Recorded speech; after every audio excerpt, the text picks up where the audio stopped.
प्यारे बच्चों, आज हम कक्षा 12 फिजिक्स में प्रिज्म द्वारा विचलन कैसे होता है उसको आज पढ़ेंगे। तो आप सबसे पहले तो आप ये सब जानते होंगे कि प्रिज्म क्या है। प्रिज्म एक ऐसा पारदर्शी माध्यम है जिसके पास 3 आयताकार फलक और 2 त्रिभुजाकार फलक होते हैं। ठीक है। और जो उसके आयताकार फलक होते हैं उनसे क्या होता है, अपवर्तन होता है। 2 आयताकार फलकों से उसका क्या होता है, अपवर्तन होता है। और उनको क्या कहते हैं हम जनरली, अगर हम उसकी शेप देखेंगे तो ऐसे एक फलक ये हो गई आयताकार और एक फलक ये हो गई। इस तरह की शेप हमारे पास प्रिज्म में होती है जब उसमें अपवर्तन होता है।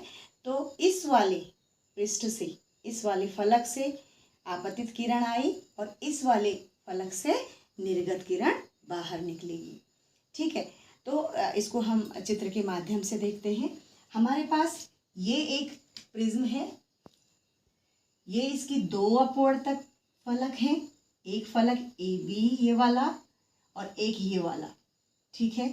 तो ये दोनों आयताकार फलक जिस कोण पर झुके हुए हैं, जिस कोण पर झुके हैं उस कोण को ए से डिनोट किया गया है यहाँ, जिसको हम क्या कहेंगे, प्रिज्म कोण कहेंगे।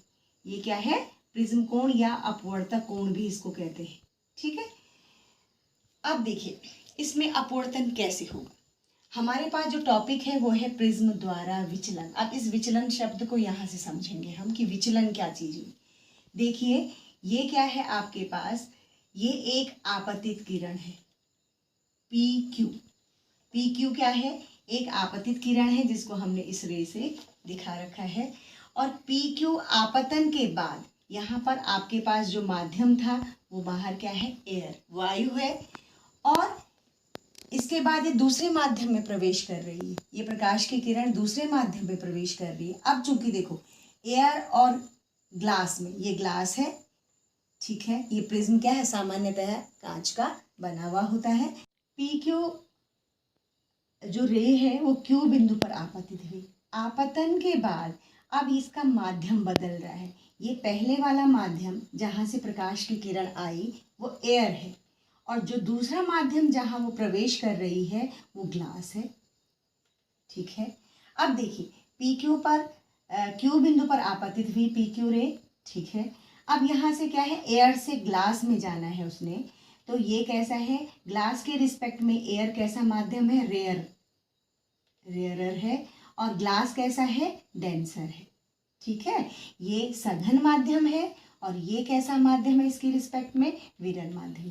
अब आपके पास प्रकाश की किरण जब विरल माध्यम से सघन माध्यम में जा रही है तो वो अभिलंब से, ये अभिलंब खींचा गया 90 डिग्री।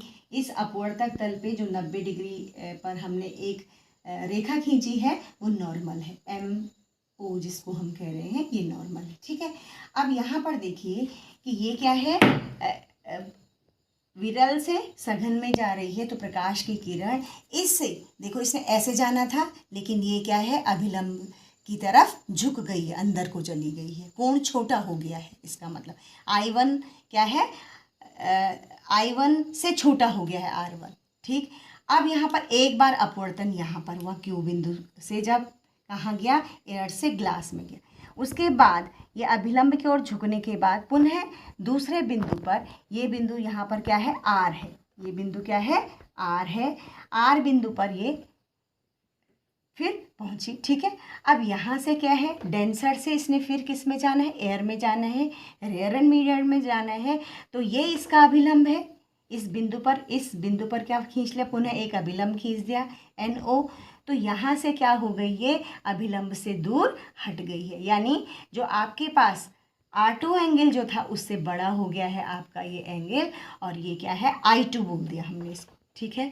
आपके पास I1 आपतन कोण, R1 यहाँ पर अपवर्तन कोण, फिर यहाँ पर R2 के लिए, और ये जो I2 बाहर आया है इसको हम कहेंगे निर्गत कोण,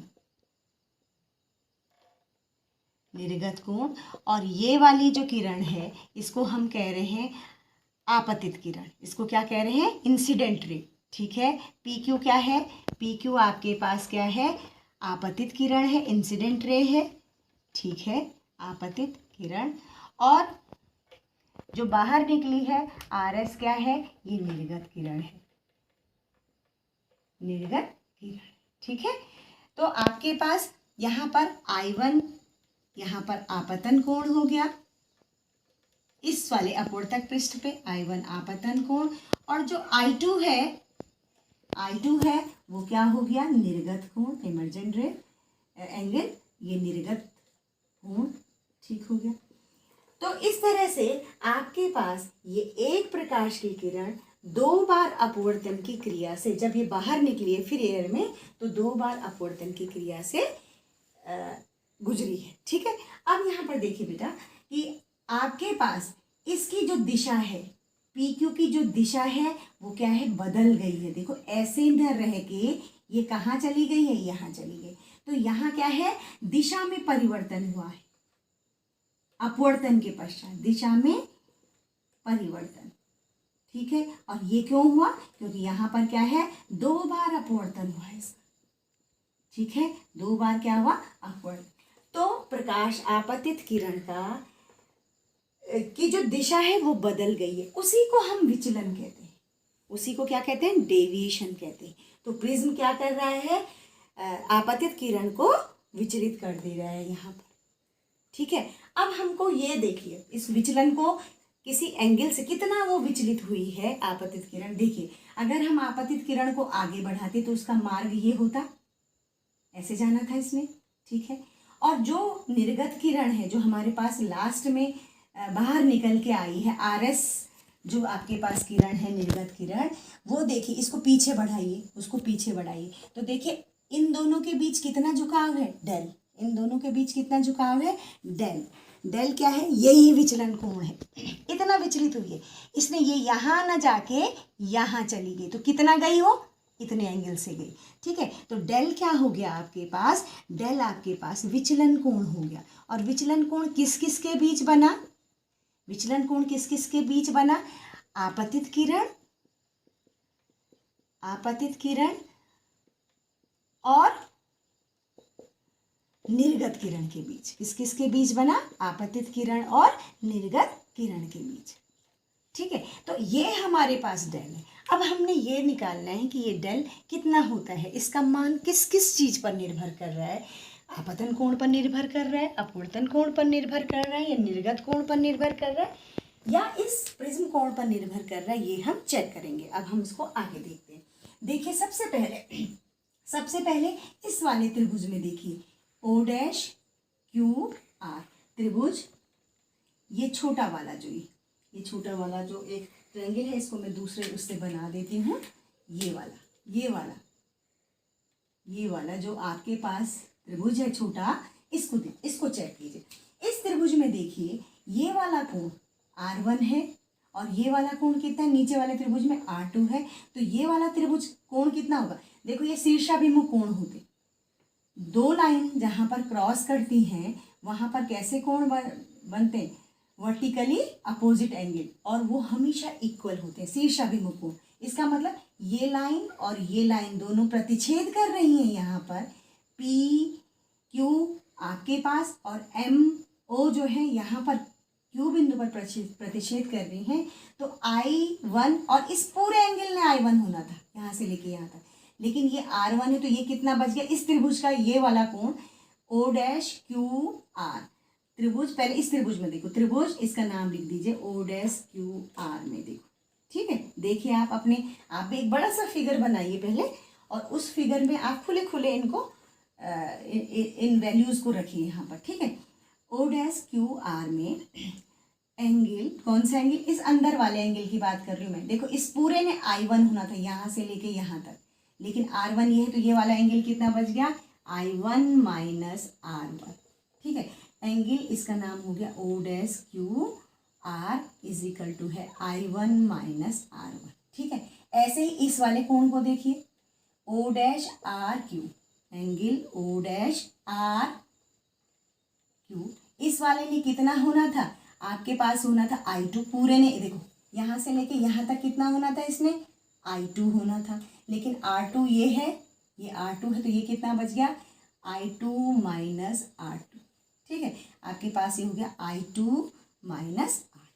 ठीक, अब इस छोटे त्रिभुज को देखो, ये इस तरह का, देखो ये इस तरह का है, इसको समझना। हाँ, ये इस तरह का आपके पास त्रिभुज बना है, ये वाली भुजा इसकी बढ़ रखी है, ये O डैश है, ये Q है और ये R है। देखो ये वाला कोण आपके पास डेल है, ये आपके पास हमने पीछे बढ़ा रखी है निर्गत किरण, और ये आपतित किरण को आगे बढ़ा रखा है, तो ये डेल है। और ये आपके पास है I1 माइनस R1 और ये है आपके पास I2 माइनस R2। ठीक है, ये वैल्यू।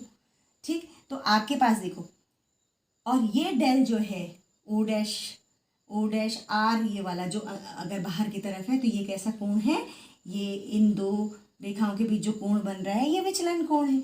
ये विचलन कोण, आप देखो किसी त्रिभुज की अगर एक भुजा को बढ़ा दिया जाए तो ये बहिष्कोण हो जाता है।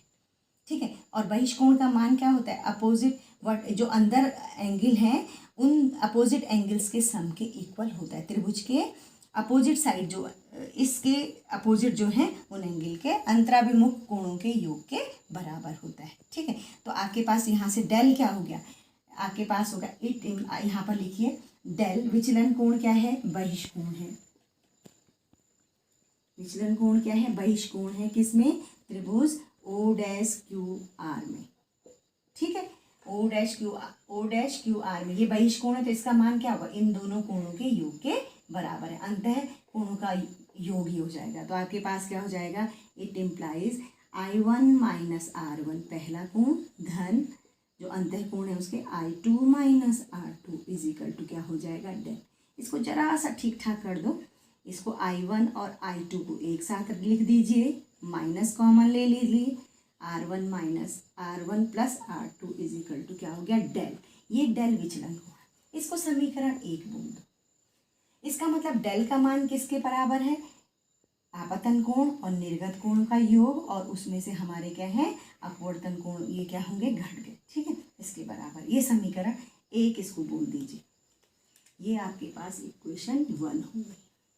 ठीक है, अब चलिए अब इस बड़े त्रिभुज में देखिए, इसी के साथ जो लगा हुआ एंगल है, त्रिभुज है वो है AQR। त्रिभुज AQR अपने चित्र में देखिए, आप AQR को देखिए। AQR क्या है, ये वाला कोण आपके पास टोटल 90, ये 90 तो ये पूरा क्या होगा 90। तो ये वाला एंगल R1 है, तो ये वाला कोण कितना बच गया, केवल ये वाला कोण, ये बच गया 90 माइनस R1। ठीक है, ऐसे ही इधर से भी देखिए, इसको इधर से भी देखिए, तो ये क्या बन गया, यहाँ लिख रही हूँ मैं, वहाँ जगह नहीं है, 90 माइनस R2। ये R2 है, पूरा इसने 90 डिग्री होना था, यहाँ से लेके यहाँ तक ये R2 है, तो ये 90 में। इस बड़े त्रिभुज में देखो आपके पास AQR में ये एंगल, ठीक है, 9 ये वाला एंगल 90 माइनस ये वाला एंगल 90 माइनस R1, और ये वाला एंगल क्या हो गया आपके पास 90 माइनस R2, और प्लस एंगल A का सम कितना होगा 180। तो आपके पास होगा AQR में क्या हो गया 90 माइनस R1, ठीक है, प्लस दूसरा वाला एंगल देखिए 90 माइनस R2, ये पहला एंगल, ये दूसरा एंगल, और तीसरा एंगल हम उसको एंगल A ही बोलते हैं, प्रिज्म कोण को एंगल A बोला है, तो इसको एंगल A लिख दीजिए। Angle A is equal to 180। अब देखो 90 और 90 180 कट गया, तो आपके पास कितना बच गया आपके पास ये आ गया, यहाँ से मैं यहाँ जा रही हूँ, इसको यहाँ लिख देते हैं, 90 माइनस 90 प्लस 90 ये हो गया, तो ये हो गया एंगल A, पहले लिख रही हूँ मैं, माइनस कॉमन ले लिया मैंने, R1 plus R2 is equal to 0। 180 और 180, ये 90 प्लस 90 वाला यहाँ जाके 0 हो गया। तो इसका मतलब क्या हुआ, angle A is equal to R1 plus R2। एक यहाँ पर आपके पास ये समीकरण आ गई है, ये भी बड़ी इम्पोर्टेंट समीकरण है, इसको हम कहेंगे इक्वेशन 2। ठीक है, एक आपके पास इक्वेशन 1 है, एक आपके पास इक्वेशन 2 है। तो ये आपके पास, इसका मतलब क्या है, जो प्रिज्म कोण है वो R1 और R2 का सम होता है। ठीक है, अब यहाँ पर देखिए, इस नीचे वाले त्रिभुज में चलो, ठीक है, हम क्या कर रहे हैं, नीचे वाले त्रिभुज में देखिए, और इस बड़े इस चतुर्भुज में देखिए, चतुर्भुज, पहले इस चतुर्भुज में देखिए ए क्यू ओ आर, चतुर्भुज ए क्यू ओ आर में आप क्या जानते हैं कि चतुर्भुज के सम्मुख कोणों का योग कितना होता है? कितना होता है? 180 होता है। Angle A plus angle O क्या होगा इसमें? एंगल ए और ए, चतुर्भुज के सम्मुख कोणों का योग कितना होता है? 180 डिग्री होता है। ये आप भली भांति जानते हैं, ठीक है। अब यहाँ पर देखिए एक चीज़ ये चल, अब देखिए इसका भी हम एक रिलेशन निकालते हैं। अब त्रिभुज क्यू ओ आर, ये नीचे वाला जो त्रिभुज है इसमें देखिए, त्रिभुज क्यू ओ आर में R1 plus R2 plus angle O, ये वाला angle plus angle O is equal to 180। त्रिभुज के तीनों कोणों का योग कितना होता है? 180 डिग्री होता है। तो अब देखो, ये भी आपके पास A बोल दो इस इक्वेशन को, इसको B बोल दीजिए, A और B की तुलना कर दीजिए, ये भी 180 है, ये भी 180 है, तो इसका मतलब क्या है? इनके राइट हैंड साइड भी क्या होंगे? इक्वल। मीन्स एंगल A और angle O is equal to angle R1, angle है ये सब, हाँ, angle R1 plus angle R2 plus angle O बराबर होंगे, ठीक है। O से O कैंसिल हो गया, इसका मतलब यहाँ से फिर वही रिलेशन हमारे पास आ गया कि angle A is equal to क्या है आपके पास? R1 plus R2। अच्छा, अब आप स्नेल का नियम जानते हैं। स्नेल्स लॉ से क्या जानते हैं? स्नेल्स लॉ कहता है, अकॉर्डिंग टू स्नेल्स लॉ क्या होता है? n, अपवर्तनांक n इज इक्वल टू होता है sine I1 upon sine R1, sine I1 upon sine R1 is equal to sine, यहाँ से देखेंगे तो ये क्या हो जाएगा? I2 upon R2। इसको equation 3, sign I2 upon sine R2, इसको मान लीजिए आप इक्वेशन 3। 1 2 3 इनको ध्यान से देखिएगा, 1 2 और 3, ठीक है। अब आपके पास यहाँ पर क्या हो गया? n की वैल्यू ये है। अब यहाँ देखिए हमने क्या देखा अभी कि जो विचलन कोण है वो किस किस पर निर्भर कर रहा है? आपतन कोणों पर निर्भर कर रहा है। इसका मतलब भिन्न भिन्न आपतन कोणों के लिए हमारे पास जो विचलन होगा प्रिज्म में वो क्या होगा? भिन्न भिन्न होगा। जब हम इस I1 के विभिन्न और I2 के, क्योंकि I1 और I2 पर निर्भर कर रहा है, ठीक है, I1 और इस आपतन कोण पर अगर हम इसको और विचलन कोण के बीच में अगर हम ग्राफ खींचें तो हमारे पास जो ग्राफ आता है वो कुछ इस तरह से आता है। अब मैं इसको यहाँ पर जगह नहीं है, मैं इसको यहाँ पर हटा के यहाँ पर लिख रही हूँ। आप ये इक्वेशन ध्यान में रखिए, 1 1 2 और 3 वाली इक्वेशन आप ध्यान में रखिए। अगर हम इनके बीच में ग्राफ प्लॉट करें, किसके बीच में? आपतन कोण, ये आपके पास विचलन कोण है और ये आपतन कोण है। अब यहाँ पर हम देखते हैं कि ये विचलन कैसे आपतन कोण पर निर्भर कर रहा है। अगर हम कह रहे हैं कि भिन्न भिन्न आपतन कोणों के लिए विचलन कोण का मान क्या होता है? भिन्न भिन्न होता है। तो जब हम इसका ग्राफ प्लॉट करेंगे तो हमारे पास यहाँ पर आपतन कोण है I, यहाँ पर है आपतन कोण I, और यहाँ पर है हमारे पास विचलन कोण। यहाँ पर हमारे पास विचलन कोण है, ठीक है, विचलन कोण है, और विचलन कोण कहाँ है? ये, ठीक, ये एक्स एक्सिस में हमने खींच दिया आपतन कोण और वाई एक्सिस में हमने क्या कर दिया? विचलन। जब इनके बीच में ग्राफ प्लॉट किया गया तो इनके बीच में जो ग्राफ बन के आता है वो ऐसे आता है, ठीक है। इसका अर्थ क्या है कि क्या है कि आपतन कोण के मान पर देखिए, यहाँ देखिए, हाँ, अगर इस मान को देखते हैं हम तो ये क्या है? प्रारंभ में आपतन कोण का मान तो बढ़ रहा है लेकिन उसके रिस्पेक्ट में विचलन कोण का मान घट रहा है, ठीक है। ये और एक स्थिति ऐसी आती है कि जहाँ पर एक विशेष आपतन कोण पर, यहाँ विशेष आपतन कोण पर विचलन कोण का मान पुनः बढ़ने लग जाता है। हमारे पास एक यू शेप का ग्राफ मिलता है और ये ऐसा होता है, देखिए, ठीक है। अगर मैं इसको यहाँ प्लॉट करूँगी ये, और इसको ही इसी कोण के लिए, ये विचलन कोण है आपके पास, del1 बोल दो, और ये क्या है? अगर मैं इसको आगे ले जाऊँ तो यहाँ पर देखिए ये I1 है और ये I2 है, इसको देखिए ये I2 है। I1 के लिए विचलन कोण का मान अगर डेल n है तो U ग्राफ के दूसरी साइड भी क्या है, I2 के लिए भी क्या है, डेल 1 है। इसका अर्थ क्या है कि दो आपतन कोणों के लिए एक ही विचलन कोण है। और रिवर्सिबिलिटी कहती है कि आपके पास इनमें से क्या होगा, अगर एक आपतन कोण होगा तो दूसरा क्या होगा, निर्गत कोण होगा, अपवर्तन कोण होगा। ठीक है, तो इसका मतलब I1 और I2 के दो मानों के लिए एक ही विचलन कोण है। एक ही अवस्था में केवल एक ही स्थिति ऐसी है जब यहाँ पर देखिए, यहाँ पर I1 भी वही है दूसरी तरफ, क्योंकि ये न्यूनतम स्थिति है, न्यूनतम विचलन कोण है।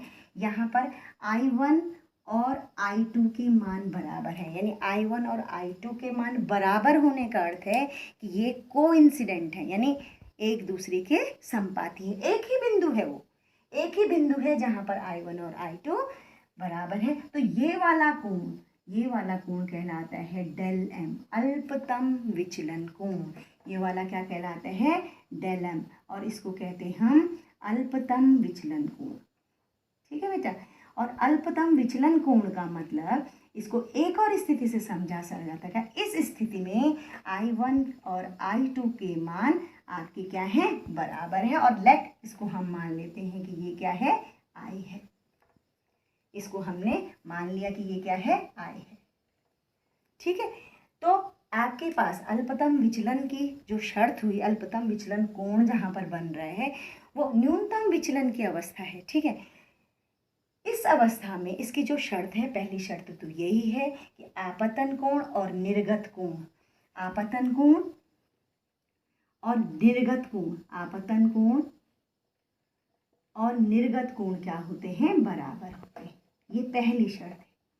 और दूसरी शर्त क्या है कि यहाँ पर जो ये अपवर्तित किरण है ना, प्रिज्म के अंदर जो अपवर्तित किरण है वो क्या होगी, वो BC आधार के, प्रिज्म के आधार के पैरेलल होगी, समांतर होगी, यानी BC is parallel to QR। दूसरी शर्त ये है कि अपवर्तित किरण, ये अपवर्तित किरण है,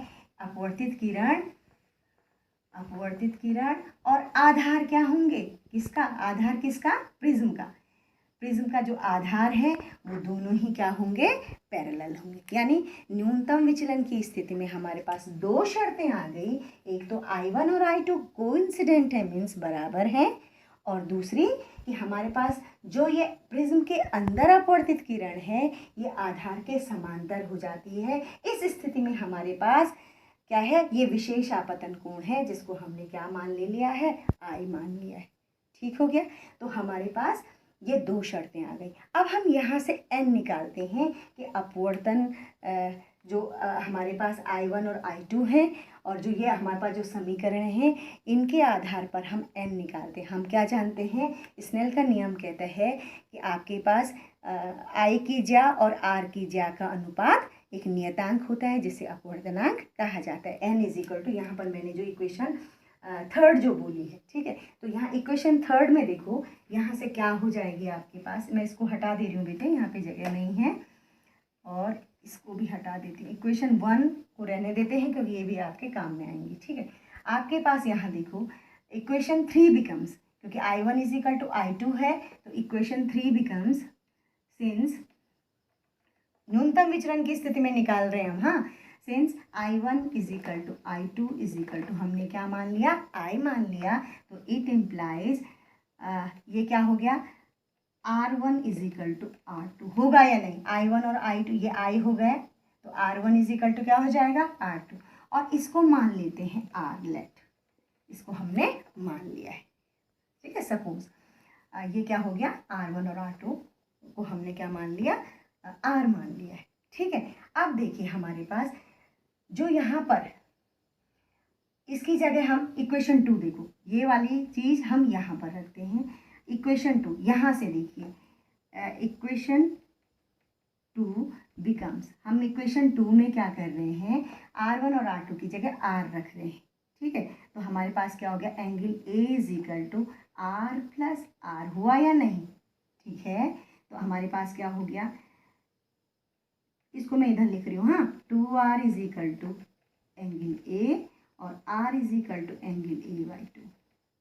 ठीक है, एक चीज़ ये आ गई। अच्छा, हम ये क्यों निकाल रहे हैं? क्योंकि हमने n निकालना है और n इज इक्वल टू क्या होता है? साइन आई अपॉन साइन आर। हमें i का मान चाहिए और r का मान चाहिए, तो r तो हमने निकाल दिया और i हम यहाँ से निकाल दें इक्वेशन 1 से। देखो, इक्वेशन 1 से i निकालिए, इसकी जगह तो आप क्या रख सकते हैं? हम r1 प्लस r2 की जगह 2r रख सकते हैं। यहाँ से i का मान निकालते हैं। ठीक है, तो आपके पास, मैं इसको ऊपर लिख रही हूँ, हाँ, मैं इसको यहाँ लिख रही हूँ, ये बन गया i1 प्लस i2। i1 की जगह भी i रख दीजिए, तो ये हो गया i प्लस i। देखिए ध्यान से, हाँ, i प्लस i, और ये क्या है? Minus r plus r is equal to ऐसे आ गया। अब देखिए यहाँ से क्या आ गया?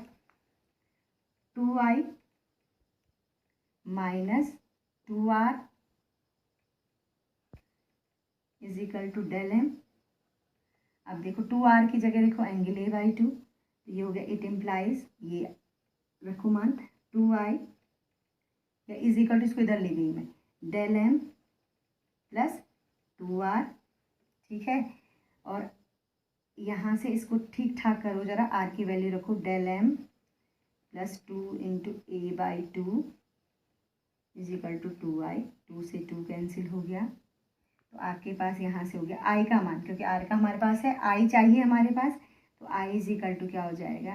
Del m plus A, angle A ही लिख रही हूँ मैं, है वो एंगल ए, ये सब एंगल हैं, अपॉन 2 ए प्लस डेल m, या इसको और अच्छा अगर आप लिखना चाह रहे हैं तो इसको लिखो i is equal to A plus del m upon 2। ठीक है, अब आपके पास n निकालना बड़ा इजी हो गया। आपके पास ये इक्वेशन हो गई 3 के बाद 4 और ये इक्वेशन हो गई इक्वेशन 5। ठीक है, हमने n निकालना है, मैं सब हटा रही हूँ, n निकालना है। अब लगाइए स्नेल का नियम। स्नेल के नियम से क्या हो गया? अल्पतम विचलन के लिए ही हम निकाल रहे हैं, तो स्नेल के नियम से हो गया, क्या है? Sine I upon sine r is equal to n। रखिए n इज इक्वल टू, मैं इसको इधर लिख दे रही हूँ पहले, n is equal to sine i का मान रखिए a plus del m upon 2 upon sine r का मान रखिए a/2। यही आपके पास किसी भी प्रिज्म का अपवर्तनांक का फॉर्मूला हो गया, और जो किसकी स्थिति में निकाला है हमने? अल्पतम विचलन की स्थिति में हमने निकाला है। तो जहाँ पर ए प्रिज्म कोण है, डेल m अल्पतम विचलन कोण है, और n क्या है? कांच, इस पदार्थ का, प्रिज्म के पदार्थ का अपवर्तनांक है। और ये आपके पास एक प्रैक्टिकल भी है, जहाँ पर आपको दिए गए प्रिज्म का अपवर्तनांक निकालना है, और हम यही वाले फॉर्मूले से उसको निकालते हैं। ग्राफ प्लॉट करते हैं और ग्राफ प्लॉट से डेल m निकालते हैं। अलग अलग आई के लिए डेल के मान निकालते हैं, और अल्पतम विचलन के लिए हम क्या निकालते हैं? डेल m निकालते हैं, और उससे हम क्या करते हैं? इन वैल्यूज़ को रखते हैं और साइन टेबल से हम क्या करते हैं? n का मान कैलकुलेट करते हैं। ये आपके पास प्रैक्टिकल भी है और एग्जामिनेशन पॉइंट ऑफ व्यू से बहुत इम्पॉर्टेंट ये टॉपिक है। ठीक है, अब यहाँ पर एक और चीज़ जो मैं इसी के साथ करना चाह रही हूँ, क्योंकि ये n के लिए है, अपवर्तनांक के लिए है, तो यहाँ पर अगर ये तो आपके पास जो रेगुलर प्रिज्म आप प्रयोगशाला में यूज़ करते हैं, उनमें अक्सर जो हमारे पास आधार होता है वो समबाहु त्रिभुज होता है ना? जो फलक है वो क्या है? त्रिभुज है, और समबाहु त्रिभुज होता है, जिसके लिए a का मान कितना होता है? समबाहु के लिए क्या होगा? तीनों कोण बराबर होंगे, 60 डिग्री होगा। लेकिन पतले प्रिज्मों के लिए, माना आपके पास कोई प्रिज्म बहुत पतला है, उसके लिए एंगल a का मान बहुत कम होता है। मतलब पतला प्रिज्म अक्सर 5 डिग्री और 5 डिग्री से कम अगर आपके पास एंगल a है तो हम उसको पतला प्रिज्म कहते हैं। ठीक है, तब आपके पास पतले प्रिज्म के लिए विचलन क्या हो जाएगा? पतले प्रिज्म से विचलन। ठीक है, तो पतले प्रिज्म से विचलन के लिए आपके पास जो एंगल a है वो क्या है? लेस देन और इक्वल टू 5 डिग्री। ठीक है, मतलब 5 या 5 से कम जो है वहाँ पर। तो आप जानते हैं बहुत छोटे कोणों के लिए, यानी बहुत छोटा कोण है, ये क्या है, छोटा कोण है, छोटा कोण है। और आप जानते हैं बहुत छोटे कोण के लिए sine theta is equal to theta होता है। या में क्या होगा, इसका जो विस्तार होता है sine theta is equal to क्या होता है, थीटा होता है। ठीक है, तो आप यहाँ पर इस साइन, इसकी जगह क्या हो जाएगा, आपके पास हो जाएगा फॉर्मूला, तब आपके पास n इज इक्वल टू हो जाएगा पतले प्रिज्म के लिए, n is equal to a plus del M upon 2, इसका थीटा ये है, और अपॉन साइन a बाय 2। तो ये हो गया आपके पास a प्लस डेल एम, 2 से 2 कैंसिल हो गया, upon a is equal to n। अब इसको यहाँ ले जा लीजिए, क्रॉस मल्टीप्लाई करिए, N A is equal to a plus del M, यहाँ से डेल एम हो गया अल्पतम विचलन, N A minus A common ले लीजिए, एन माइनस 1, ये क्या हो गया आपके पास, डेल एम हो गया। तो ये बहुत उसके लिए क्या है, बहुत पतले प्रिज्म के लिए जो वो किस पर निर्भर कर रहा है, विचलन किस पर निर्भर कर रहा है। देखो जैसे यहाँ पर विचलन किसके लिए निर्भर कर रहा था, आई पर निर्भर कर रहा था, I1 I2 के मानों पर निर्भर कर रहा था, R1 R2 पर निर्भर कर रहा था। जो आपके पास समीकरण 1 जिसको हमने कहा था, है ना, वहाँ पर डेल में आपके पास I1 I2 R1 R2 सब आ रहे थे, इसका मतलब वो उस पर निर्भर कर रहा है।